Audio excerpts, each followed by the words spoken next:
Brought to you by Penguin.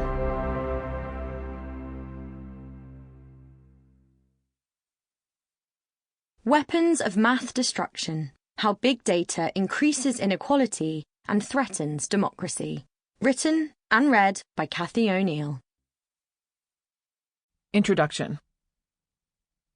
When I was a little girl, I used to gaze at the traffic out the car window and study the numbers on license plates.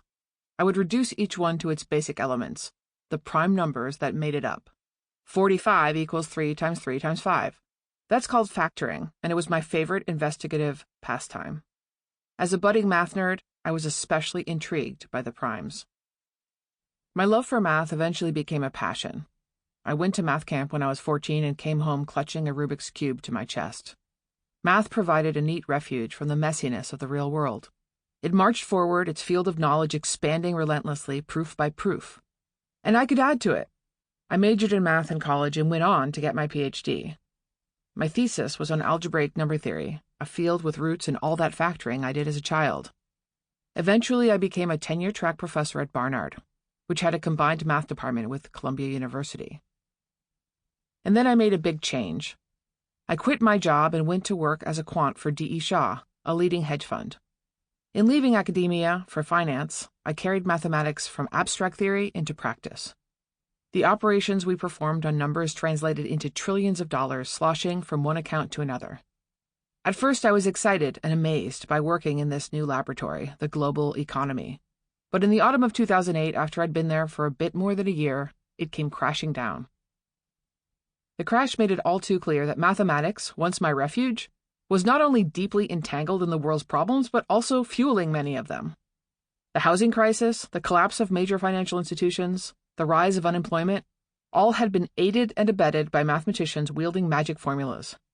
What's more, thanks to the extraordinary powers that I love so much, math was able to combine with technology to multiply the chaos and misfortune, adding efficiency and scale to systems that I now recognized as flawed. If we had been clear-headed, we all would have taken a step back at this point to figure out how math had been misused and how we could prevent a similar catastrophe in the future.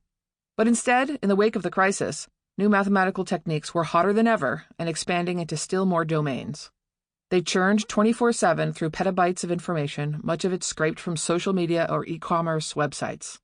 And increasingly, they focused not on the movements of global financial markets, but on human beings, on us. Mathematicians and statisticians were studying our desires, movements, and spending power.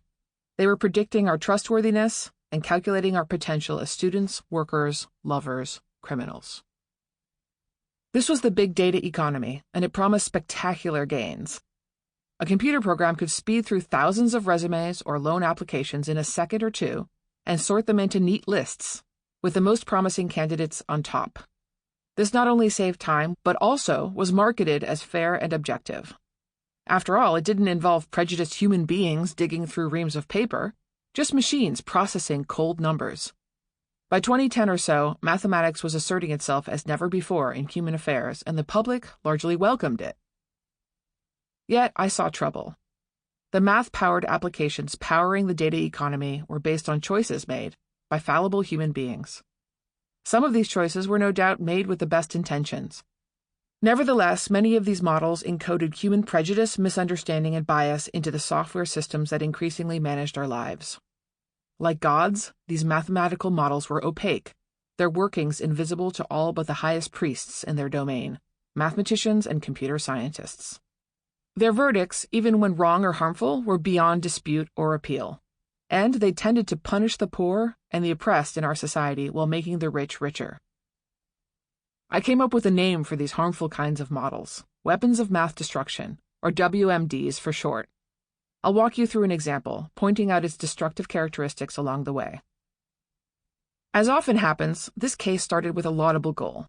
In 2007, Washington, D.C.'s new mayor, Adrian Fenty, was determined to turn around the city's underperforming schools.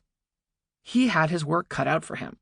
At the time, barely 1 out of every 2 high school students was surviving to graduation after 9th grade, and only 8% of 8th graders were performing at grade level in math. Fenty hired an education reformer named Michelle Rhee to fill a powerful new post, Chancellor of Washington Schools. Sample complete. Ready to continue?